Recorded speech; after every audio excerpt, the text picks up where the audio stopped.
The 90s was a golden age for animated family movies. While many remember Disney and Pixar fondly, there were a few instant classics coming from other studios. Among them was the 1997 film Anastasia from 20th Century Inc. Like other, more popular movies at the time, we forgot all about the historical inaccuracies and creative liberties when we saw how gorgeous the art was. This was one of the most intricately drawn movies of its day and definitely stands the test of time. But for this video, we'd like to look past the beautiful style and into the characters themselves, good and bad alike. Hi, I'm Kristijan from Wicked Binge, and today we'll be ranking the characters of Anastasia from good to evil. Since there are not many characters in the film, we'll only be breaking them up into two categories, the good to gray and the bad to evil. We'll be looking at the characters' actions across the entire movie. Since there are some pretty close calls coming up ahead, we'll be looking at the intentions of the characters, the impact that they have on the story, and the challenges they have to face throughout. This should go without saying, but of course there will be spoilers up ahead. So grab your music boxes and let's get on to the list. First up, we have the good to gray. These are characters whose actions and or aspirations contribute to the greater good overall, even when they get lost along the way. Our gold medal of good goes to Puka. We don't always include the pets on these lists, but Puka has such a strong and wholesome personality throughout this movie that we simply could not bear to exclude him. When orphaned Anya asks for a sign, it seems almost as if the fates have sent her this little dog. Leave me alone. Give me that back.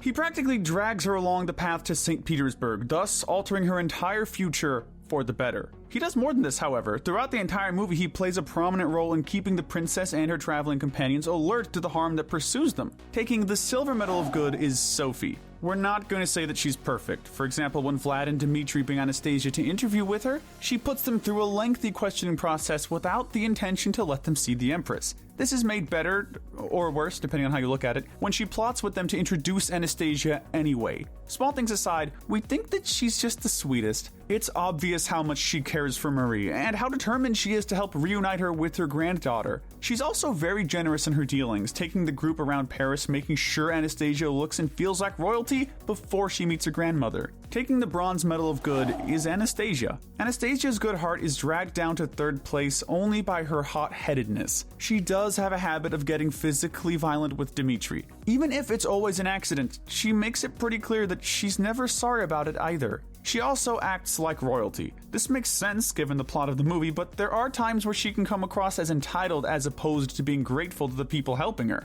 Again, we're inclined to reference her early interactions with Dmitri. The angriest she ever gets with him is when she overhears her grandmother telling him off. I was just part of your con to get her money? She's so heartbroken not only about the fact that he's been lying to her about who she is, but by the fact that he would try to con a suffering old woman. This, and the subsequent conversation she has with her grandmother to sort everything out, show that she has a truly good heart. She never wanted to play any part in a con, only to find her family, a chance which she is willing to walk away from when she fears it may cause harm. One final note, we love how active she is in the defeat of Rasputin. She knows the evil he has done, and would have continued to do, and it's so satisfying to see our princess be the one to save the day. After her is Dmitri. Now, Dmitri definitely has done his fair share of terrible things. The opening scene of the movie where he saves Anastasia and her grandmother proves that he always had a good heart, but during the 10-year time skip, it's clear that he's lost his way. We find out later when he's actually confronted by the same woman he saved all those years ago that he is somewhat of a renowned con man, something that had been hinted at but was finally confirmed there. His greatest sin, of course, is holding an open casting call for the role of Anastasia so that he can scam the Empress out of the promised reward money. Despite having done terrible things, Dmitri exhibits good qualities throughout the movie as well. He's generous, even during his cons, and is incredibly brave. Not only is he willing to save his friends, we see that he's willing to put his life on the line again and again to do so. It's worth mentioning that he comes a long way too.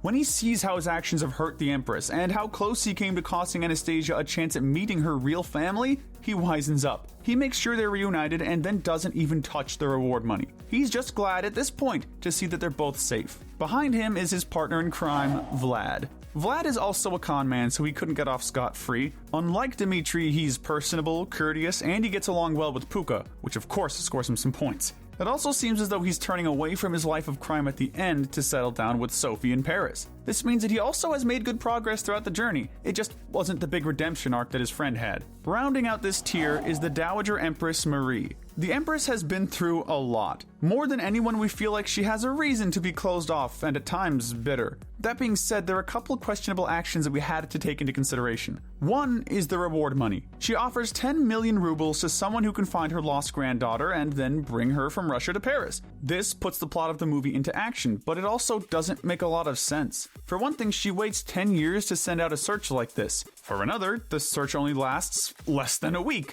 We understand that it was painful for her to see one fake Anastasia after another, but she was the one who offered the reward publicly, and to anyone. It just seems like she didn't really plan for the consequences of how she went about the search. She was so prepared to give up that she nearly didn't recognize the real Anastasia when they finally met. I'm tired of being conned and tricked. We also don't love her role at the end of the movie, where she tells Anastasia that they'll always have each other no matter what Anastasia chooses. The surface message is very supportive, but the subtext seems to strongly imply that Anastasia can either have Dmitri or her family, but not both? This does seem to be true since the lovers end up eloping and presumably go back to scrape by in St. Petersburg. Next, we have the bad to evil. These are the characters who are bitter, not cool, and downright terrifyingly cruel. First up is the ticket agent. For someone with such a short appearance on screen, the ticket agent does a great job of portraying the grim and aggressive tone of his town. Everyone seems to want an escape from St. Petersburg, whether it be a literal one or an obsession with rumors.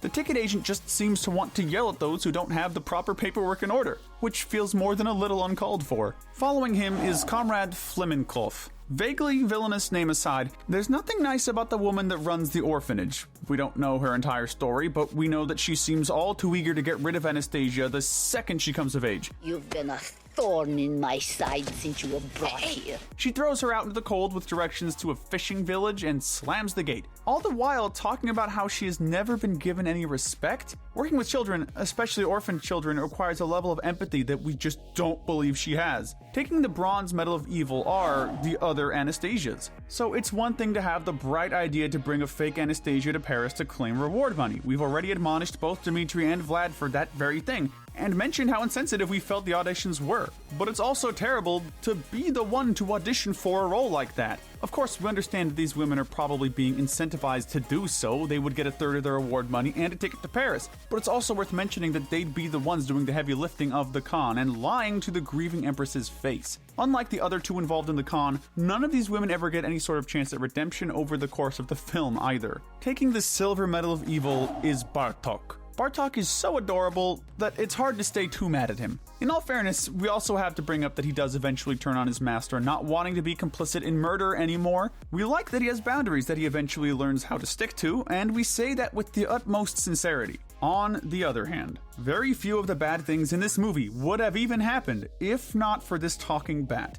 He's the one that brings his bloodthirsty master back from the grave. Even after learning of his zombification and violent intentions, he still helps by turning over the reliquary that he found, thus restoring the madman to power. He seems surprised when the plan is to kill Anastasia, but that makes us question when exactly he was serving, that his master wasn't totally obsessed with killing Romanovs. All in all, we're putting him this low for the terrible impact he had on the world, more than his intentions. And, of course, taking the Gold Medal of Evil is Rasputin. Rasputin was a relentless villain with one of the coolest villain songs in the history of animated films. He's got a bug chorus of the damned, for crying out loud, and he was willing to sell his soul to wipe out an entire bloodline. They just don't write bad guys like they used to. When his revenge leaves him in a sort of limbo because it's not entirely fulfilled, he becomes absolutely obsessed with killing the last surviving Romanov, Anastasia. It's not just that he wants to kill her either, it's that he wants to scare her along the way. A great example of his cruelty is when he uses her dreams to try and lead her into sleepwalking over the edge of the ship that's going to carry her to Paris. He has her right where he wants her, but still, he has to make the vision nightmarish before she'll take the deathly plunge. His obsession with punishing her for 10 years of surviving the curse is the only thing that ultimately saves her, and this is not the only time he exhibits such evil intentions toward our protagonist. He is a villain through and through, utterly deserving of our most evil slot. That's been it, everyone. Our rankings of Anastasia from good to evil. Who do you think was the best? The worst? Let us know in the comments down below, as well as what other topics you'd like to see covered. While you're down there, don't forget to like and subscribe. And as always, stay wicked.